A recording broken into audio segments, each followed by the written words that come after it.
आप सभी का स्वागत है। आप शुरू करते हैं बेसिक विज्ञान का ग्लोबल विद्युत तथा परिपथ। हम विद्युत का उपयोग अपने बहुत से कार्यों को आसान बनाने के लिए करते हैं। उदाहरण के लिए हम विद्युत का उपयोग ठंडे पंप द्वारा जल बाहर निकालने अथवा जमीन की सतह से जल को ठंडा करके हीटर तक पहुंचाने के लिए करते हैं। अन्य पौधों के कार्य बनाने के लिए विद्युत का उपयोग करते हैं।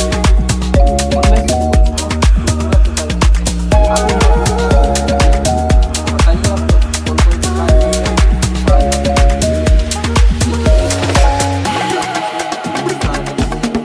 कौन कौन से कार्य करते हैं जिसमें हम पंखा चलाने में विद्युत का उपयोग करते हैं, फ्रिज चलाने में, मोबाइल चार्ज करने में, लैपटॉप चार्ज करने में, मिक्सी चलाने में, हीटर बल्ब जलाने में।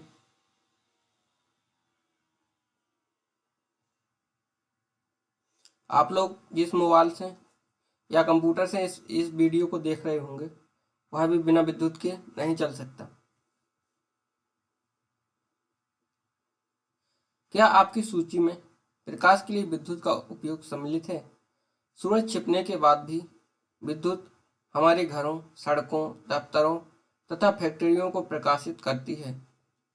यह रात में लगातार काम करने में हमारी सहायता करती है।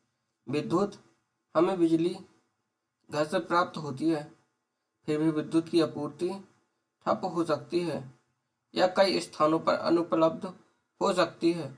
ऐसी स्थिति में प्रकाश के लिए टॉर्च का उपयोग करते हैं। टॉर्च में एक बल्ब होता है।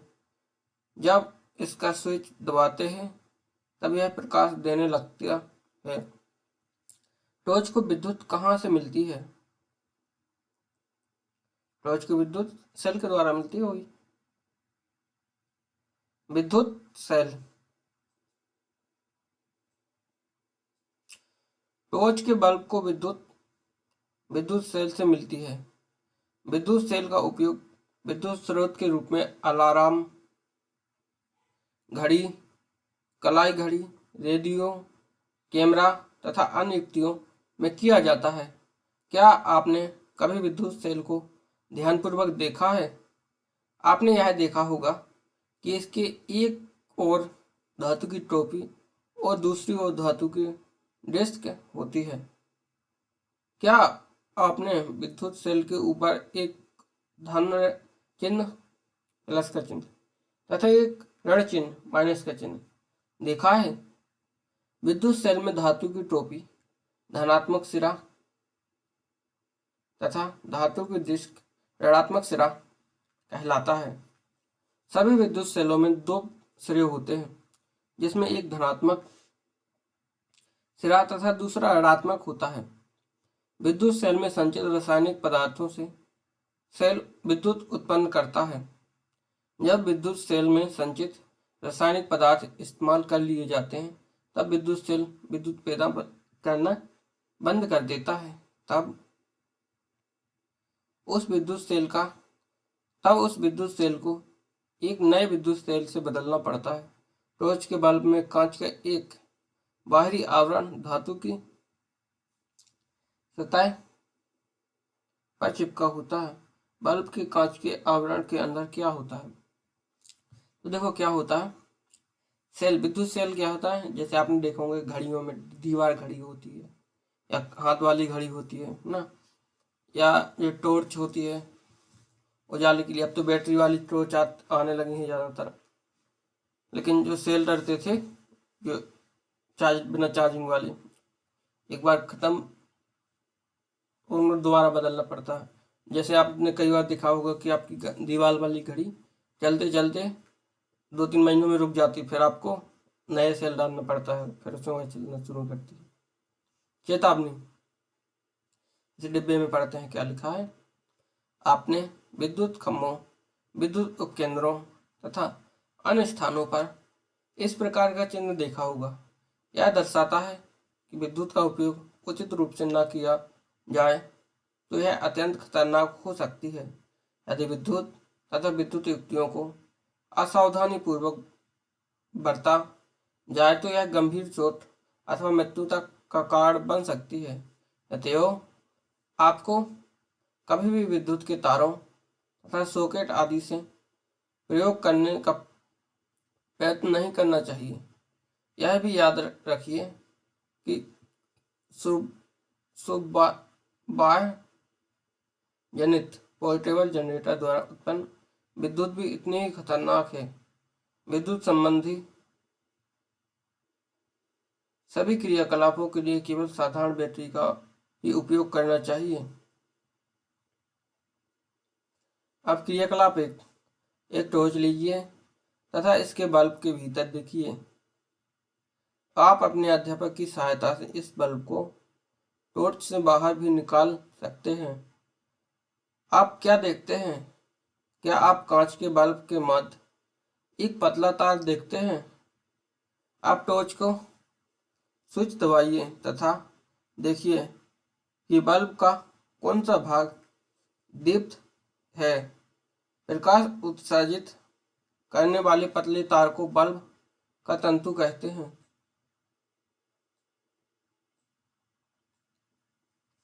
यह तंतु दो मोटे तारों के बीच होता है, जिसे चित्र 9.2b में दर्शाया गया है। देखो यह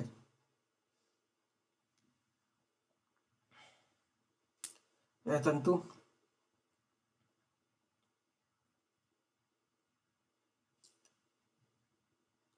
इन मोटे तारों में से एक मोटा तार बल्ब की सतह पर धातु के ढांचे से जुड़ा हुआ होता है। दूसरा मोटा तार आधार केंद्र पर धातु की नोक से जुड़ा होता है। बल्ब के आधार पर धातु का ढांचा तथा धातु की नोक बल्ब के दो टर्मिनल हैं। ये दोनों टर्मिनल इस प्रकार लगाए जाते हैं कि एक दूसरे को ना छुएं। घरों में उपयोग होने वाले विद्युत बल्बों की भी ऐसी ही संरचना होती है। इस प्रकार विद्युत सेल तथा विद्युत बल्ब दोनों में ही दो दो टर्मिनल होते हैं। इनमें ये दो टर्मिनल क्यों होते हैं? अब देखो भैया चेतावनी पढ़ लेते हैं।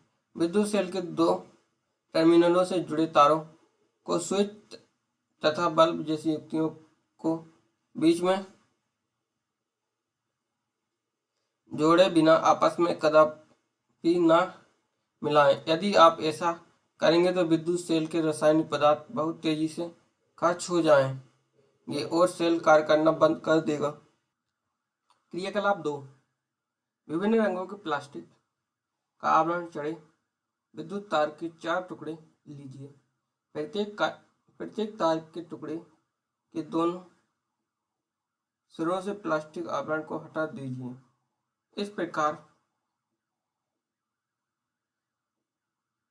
दोनों सिरों पर धातु का तार अनावृत हो जाएगा।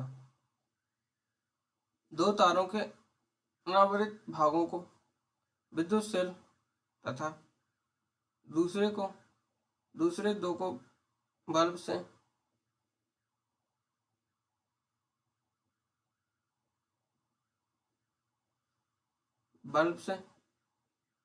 चित्र 9.3 में तथा 4 में दर्शाए अनुसार जोड़ दीजिए। देखो दो सेल तार से सेल से जोड़ दिया और ये दो बल्ब से जोड़ दिया। बल्ब के साथ तारों को जोड़ने के लिए आप विद्युत रोधी टेप और सेल के लिए रबड़ बैंड या टेप का उपयोग कर सकते हैं। अब बल्ब तथा विद्युत सेल को अलग अलग 6 भिन्न ढंगों से जोड़िए, जैसा कि चित्र 9.5 से 9.5f में दर्शाया गया है। प्रत्येक व्यवस्था में देखिए कि बल्ब दीप्त है या नहीं। प्रत्येक व्यवस्था के लिए हाँ या नहीं लिखिए, क्योंकि इस प्रकार जोड़ना है, मतलब दिखाए गए हैं। कि पहले दोनों तार जोड़ने हैं, है ना, एक तार छुट्टा एक जोड़ना है, एक छुट्टा एक जोड़ना है ना, फिर ऐसा करना है, एक ही सिरे से दोनों तार जोड़ देने हैं बल्ब के इसमें, और फिर ऐसे। अब उन व्यवस्थाओं को ध्यानपूर्वक देखिए जिनमें बल्ब दीप्त होता है। इन व्यवस्थाओं की तुलना दूसरी व्यवस्थाओं से कीजिए जिनमें बल्ब दीप्त नहीं होता। क्या आप इस अंतर का कारण बता सकते हैं? चित्र 9.5 में विद्युत सेल के एक टर्मिनल से प्रारंभ करके अपनी पेंसिल की नोक को तार के अनुदिश बल्ब तक लाइए। अब बल्ब के दूसरे टर्मिनल से प्रारंभ करके विद्युत सेल से जुड़े दूसरे तार के अनुदिश पेंसिल की नोक को लाइए। इस कार्य को चित्र 9.5 की तरह शेष व्यवस्थाओं के लिए दोहराइए। क्या उन व्यवस्थाओं में बल्ब दीप्त होता है जिनमें सेल के एक टर्मिनल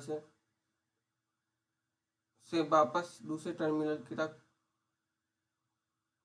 पहुंचने में पेंसिल को ऊपर उठाना पड़ता है? हाँ, नहीं होगा भाई। देखो इसमें यह कहा गया है, पेंसिल को लाओ, इसमें ऐसा ऐसा घुमाओ पेंसिल, तो क्या बनेगा, एक चक्र बन जाएगा। लेकिन इसमें क्या होगा, पेंसिल को उठाना पड़ेगा, है ना। यहाँ पर बल्ब नहीं।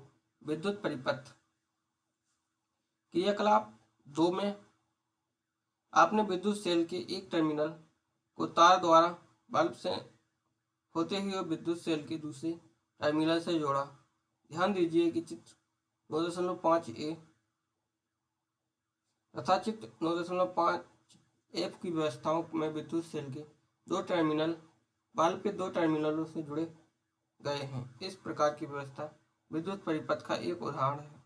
विद्युत परिपथ विद्युत सेल के दो टर्मिनलों के बीच विद्युत प्रवाह के संपूर्ण पथ को दर्शाता है। बल्ब केवल तभी दीप्त होता है जब परिपथ में विद्युत धारा प्रवाहित होती है। किसी विद्युत परिपथ में चित्र 9.6 में दर्शाए गए अनुसार विद्युत धारा की दिशा विद्युत सेल के धन टर्मिनल से ऋण टर्मिनल की ओर होती है। जब बल्ब के टर्मिनलों को तार के द्वारा विद्युत सेल के टर्मिनलों से जोड़ा जाता है तो बल्ब के तंतु से होकर विद्युत धारा प्रवाहित होती है। यह बल्ब को दीप्तिमान करती है। कभी कभी विद्युत बल्ब विद्युत सेल से जुड़े होने पर भी दीप्त नहीं होते। ऐसा बल्ब के फ्यूज होने के कारण हो सकता है। फ्यूज बल्ब को ध्यानपूर्वक देखिए। क्या इसका तंतु अक्षुण्ण है? विद्युत बल्ब कई कारणों से फ्यूज हो सकता है। इनमें से एक कारण है बल्ब के तंतु का खंडित होना। बल्ब का तंतु खंडित होने के कारण विद्युत सेल के टर्मिनलों के बीच विद्युत धारा का परिपथ टूट जाता है। इसलिए फ्यूज बल्ब के तंतु से विद्युत धारा प्रवाहित न होने के कारण यह दीप्तिमान नहीं होता है। क्या होता है?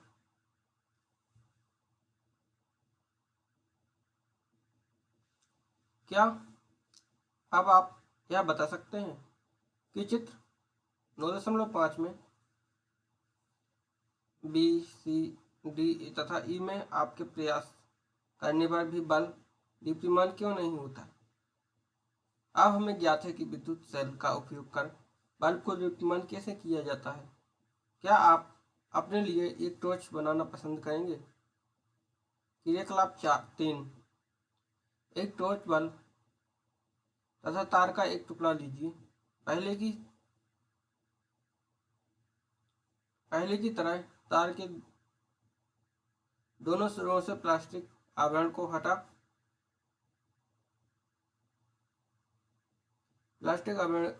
हटाइए। चित्र 9.7 में दर्शाए अनुसार तार के एक सिरे को बल्ब के धातु के ढांचे के चारों ओर लपेटिए। तार के दूसरे सिरे को रबर बैंड की सहायता से विद्युत सेल के ऋणात्मक टर्मिनल से जोड़िए।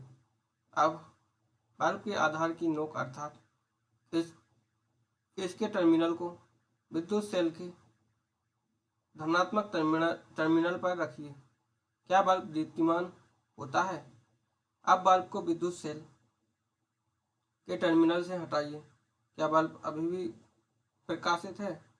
क्या यह टॉर्च को ऑन व ऑफ करने से के समान नहीं है? देखो क्या होता है,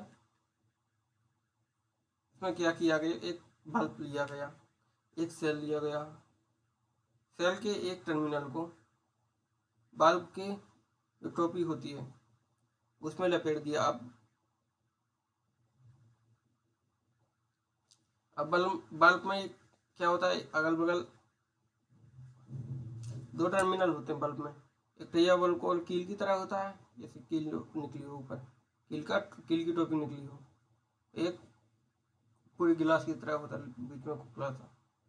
तो उसे फिर सेल के दूसरे सिरे से जोड़ेंगे। अब बल्ब को छुपाएंगे इस सेल में तो क्या होगा, जलेगा नहीं, निकालेंगे तो बंद हो जाएगा। पहेली के पास बल्ब तथा सेल जोड़ने की दूसरी व्यवस्था है। क्या इस व्यवस्था में बल्ब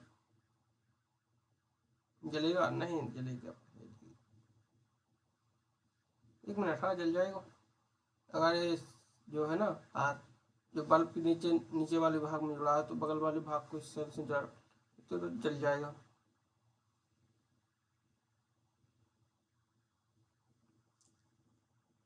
विद्युत स्विच।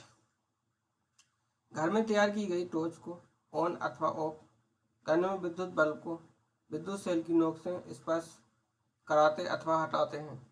यह एक साधारण विद्युत स्विच था। इसे उपयोग करना सुविधाजनक नहीं है। हम अपने उपयोग के लिए दूसरा सरल एवं सुविधाजनक स्विच बना सकते हैं। आप दो क्रियाकलाप 4। आप दो ड्राइंग पिन, एक सुरक्षा पिन या पेपर क्लिप, दो तार तथा थर्माकोल या लकड़ी के बोर्ड से एक विद्युत स्विच तैयार कर सकते हैं। सुरक्षा पिन की रिंग में एक ड्राइंग पिन लगाकर इस थर्माकोल शीट पर गाड़ दीजिए, जैसा कि चित्र 9.8 में दिखाया गया है। यह सुनिश्चित कीजिए कि सुरक्षा पिन आसानी से घूम सके। अब दूसरी ड्राइंग पिन को थर्माकोल शीट पर इस तरह लगाइए कि सुरक्षा पिन का स्वतंत्र सिरा इसे स्पर्श कर सके। इस प्रकार जुड़ा हुआ सुरक्षा पिन इस क्रियाकलाप में आपका स्विच होगा। आप विद्युत सेल, बल्ब तथा स्विच को चित्र 9.9 में दर्शाए अनुसार जोड़कर परिपथ को पूरा कीजिए। सुरक्षा पिन को इस तरह घुमाइए कि उसका स्वतंत्र सिरा दूसरे ड्राइंग पिन को छुए। आप क्या देखते हैं? अब सुरक्षा पिन को ड्राइंग पिन से हटाइए। क्या बल्ब अब भी जलता रहता है?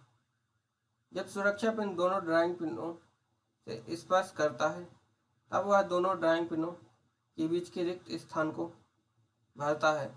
तब इस स्थिति में स्विच को ऑन कहते हैं, क्योंकि सुरक्षा पिन का पदार्थ विद्युत धारा को अपने से प्रवाहित होने देता है, अतः विद्युत परिपथ पूरा हो जाता है। इस तरह बल्ब दीप्तिमान होता है। देखो क्या है, स्विच को बनाया है, जैसे ये सुरक्षा पिन है ना, जो दीवार, और इसमें एक जो आल पिन है इसे बनाया है।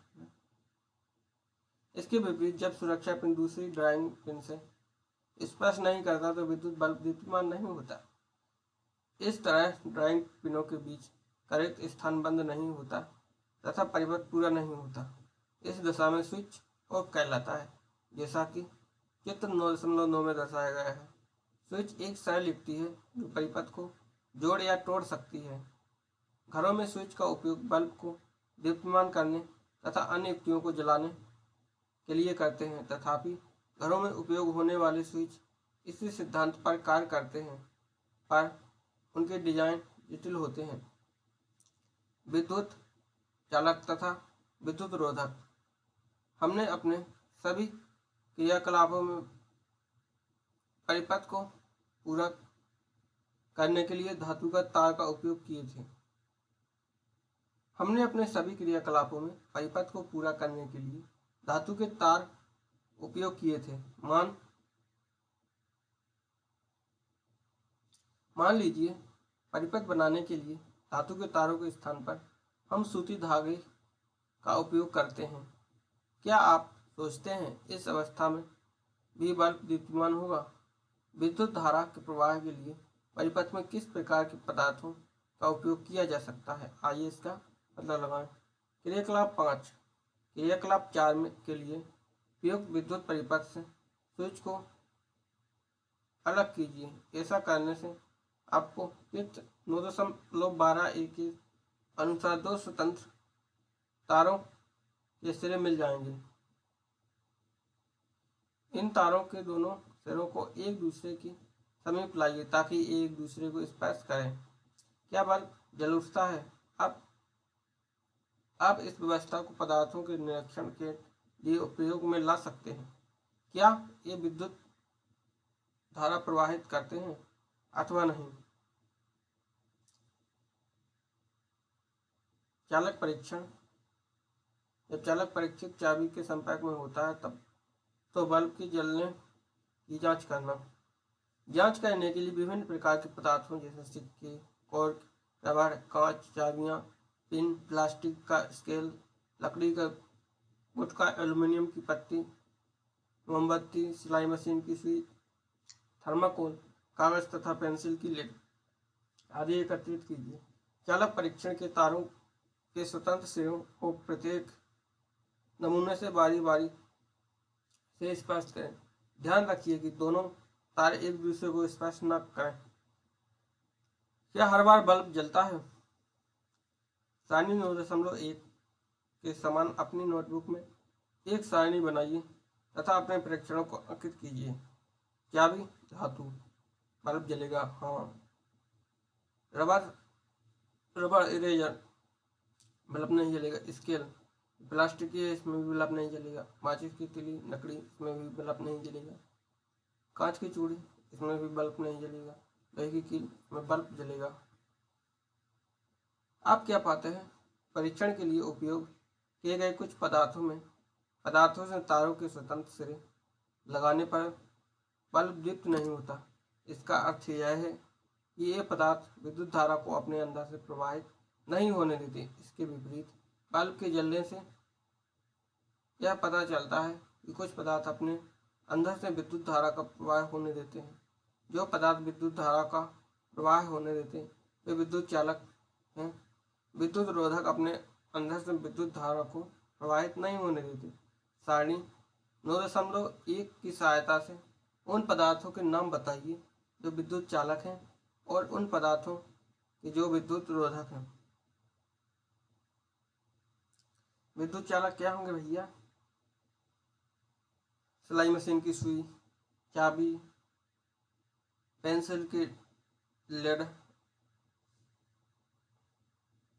विद्युत रोधक क्या हो गए? Rubber, cork, thermocol. आपने क्या निष्कर्ष निकाला?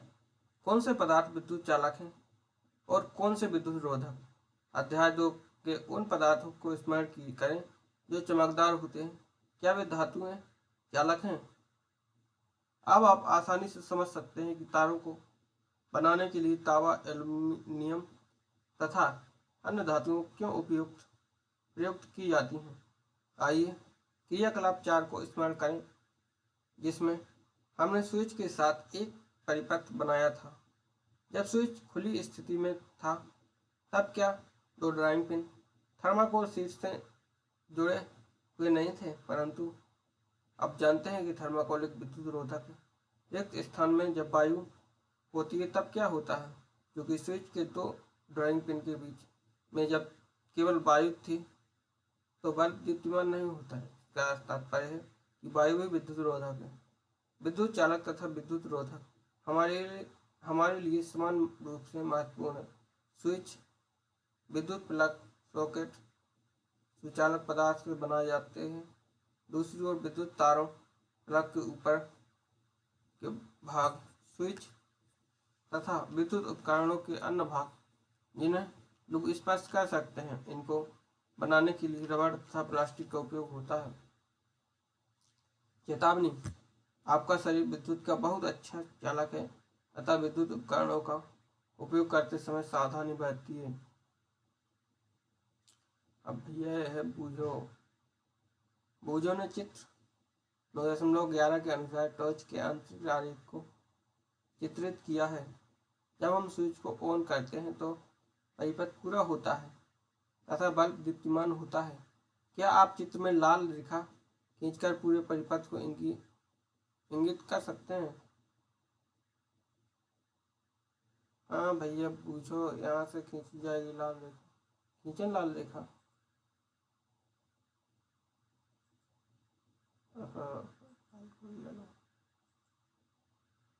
देखो जैसे यहाँ से कहाँ जा रहा हो ये?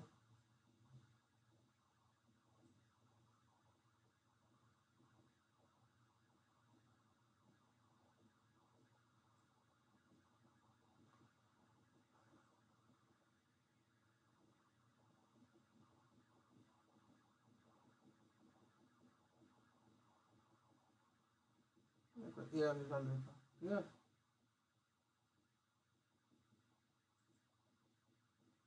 अब क्या है प्रमुख शब्द?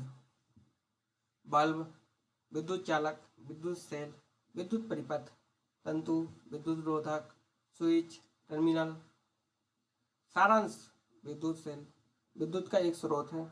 विद्युत सेल में दो टर्मिनल होते हैं, एक धन टर्मिनल तथा एक ऋण टर्मिनल।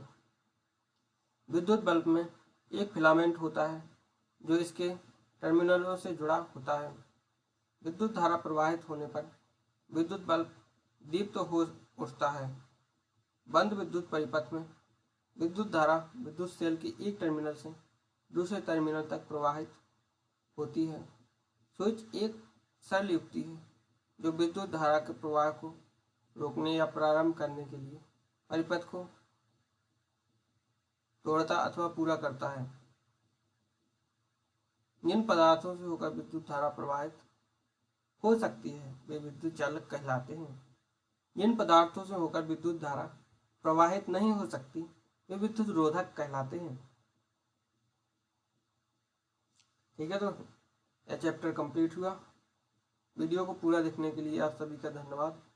आप लोग कमेंट में ज़रूर बताएं कि कोई प्रश्न हो उसे पूछें, या आपको अच्छा लगा हो तो बताएं, ज़रूर कमेंट करके बताएं।